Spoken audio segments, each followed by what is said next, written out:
لما بنتأمل في عالم الطيور ونشوف حوالينا أشكال الطيور ونسمع أصواتها الجذابة وألوانها المبهجة، بنفتكر ساعتها إن كل الطيور بالشكل ده، وبننسى إن في طيور جارحة ممكن تاكل أي كائن حي، وبكل سهولة تقدر تشوف الفريسة على مسافات طويلة وتنقض عليها في لمح البصر.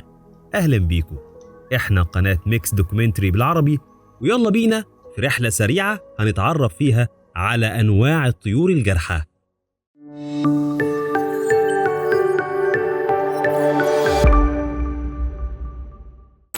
الطيور الجارحة هي طيور آكلة للحوم، وبيكون طائر نسر الكندور الأمريكي من أكبر وأقوى الطيور الجارحة.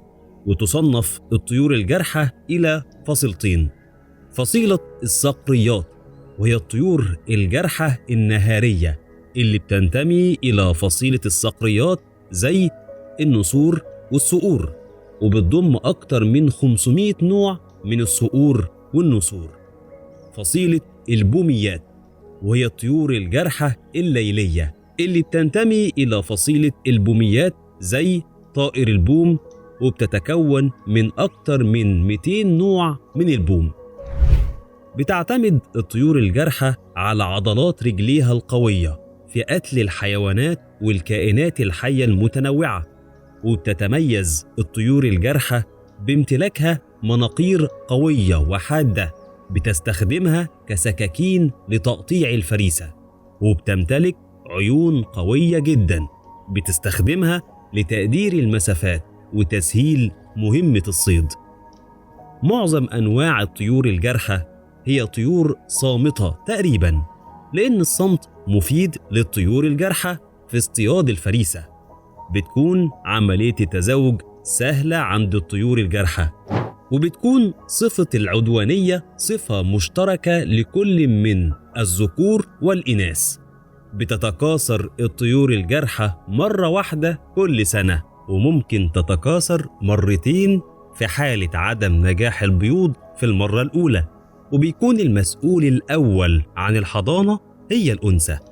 زي ما اتكلمنا عن الطيور الجارحة وأهم صفاتها وأشكالها وطريقة تزاوجها، تعالوا نعرف كمان أشهر أنواع الطيور الجارحة. الصقور. الصقور من الطيور الجارحة النهارية اللي بتتميز بأجنحتها الطويلة المدببة وسرعتها الكبيرة في الطيران، وبيكون صقر شاهين من أسرع أنواع الصقور. بتكون أنثى الصقر أكبر من الذكر في الحجم وأكثر جرأة كمان. متوسط عمر الصقور بيكون حوالي 18 سنة. بتحب الصقور الأشجار والمنحدرات، أماكن للتعشيش فيها.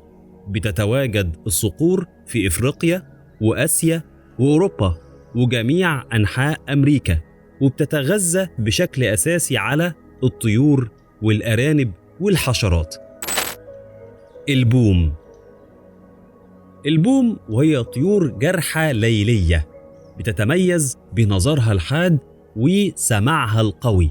بتكون طريقة طيرانها الهادية اللي بتكون من غير صوت سبب أساسي بيساعدها في الانقضاض على الفريسة، لأن ريشها الكثيف المميز بيمتص الصوت، وده بيخليها تطير تقريبا بشكل صامت تماما وفجأة تنقض على الفريسة. بيتميز طائر البوم بأشكاله وأحجامه المختلفة، وبالرغم من إن أغلب أنواعه بيتكيف بسهولة مع البيئات المختلفة في معظم أنحاء العالم، فإن بعض الأنواع تعتمد على ظروف معينة للبقاء على قيد الحياة. بيكون طائر البوم مهدد بالانقراض علشان بيتعرض للموت المستمر من حوادث تصادم بالمركبات أو الصيد الجائر. طائر الحدقة، وبيكون المسمى الشعبي هو الحداية. بيتميز طائر الحدقة بديل طويل، وراسه بتكون صغيرة ومنقاره قصير. بيتغذى بشكل أساسي على الحشرات والزواحف والطيور الصغيرة. بتختلف ألوان طائر الحدقة باختلاف نوعه، في منه الأبيض والأسود، ومنه الرمادي، بيوصل ارتفاع بعض أنواعه إلى 60 سنتيمتر. بتكون أشهر أنواع الحدقة هي الحدقة الحمراء اللي بتعيش في أوروبا، وحدقة الحلزون اللي بتعيش في فلوريدا والكاريبي وأمريكا الجنوبية. بيتواجد طائر الحدقة على طول ساحل المحيط الهادي وأمريكا الشمالية، وبيتركز أكتر في المناطق الدافئة. طائر الدقنوش أو الصرد. طائر الصرد من الطيور المفترسة اللي حجمها متوسط، بيتميز بمنقاره القوي اللي ممكن يقتل الحشرات والسحالي والفئران، ومشهور إنه بيعلق الفريسة على الأجسام المدببة زي ما بيعلق الجزار اللحم على الخطاف بالظبط.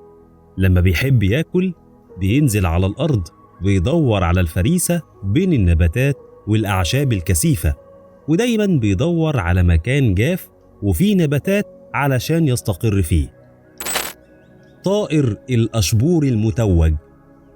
بتعيش الطيور دي في الحدود المكسيكية الأمريكية من كاليفورنيا إلى شرق تكساس. بيتراوح طول الأشبور من 50 ل 60 سنتيمتر، وبيكون طول الجناح تقريبا 1.5 متر. بتتميز الطيور دي بالرجل الطويلة والمنقار القوي الحاد. بتعتبر طيور الأشبور من الطيور الانتهازية، بتتغذى على الأسماك والحشرات الصغيرة والسحالي والضفادع. طائر الباز. بيكون طائر الباز من الطيور الجارحة متوسطة الحجم، وبيتميز بديله الطويل وأجنحته العريضة المستديرة. بتكون ذكور الباز أكبر حجماً من الإناث. بيظهر الباز عند البلوغ بلون رمادي داكن في الجزء العلوي، مع أشرطة رمادية باهتة اللون في الأجزاء السفلية. بتراقب طيور الباز الفريسة على ارتفاعات عالية، وبتنقض عليها في الوقت المناسب. بتحب تعيش في الغابات البرية اللي مساحتها كبيرة، زي غابات الصنوبر وغابات الأخشاب الصلبة المتساقطة في شمال شرق الولايات المتحدة. النسور. بيكون النسر من الطيور الجارحة كبيرة الحجم، وبيتميز بمنقاره الكبير ورجليه القوية ومخالبه المنحنية. بيعتمد على الافتراس كوسيلة للحصول على الطعام. بيكون متوسط عمر النسور في الحياة البرية من 20 ل 22 عاماً، وممكن يوصل عمرها لحد 45 عاماً كحد أقصى. وسجل الرقم ده للنسور اللي بتعيش في الأسر.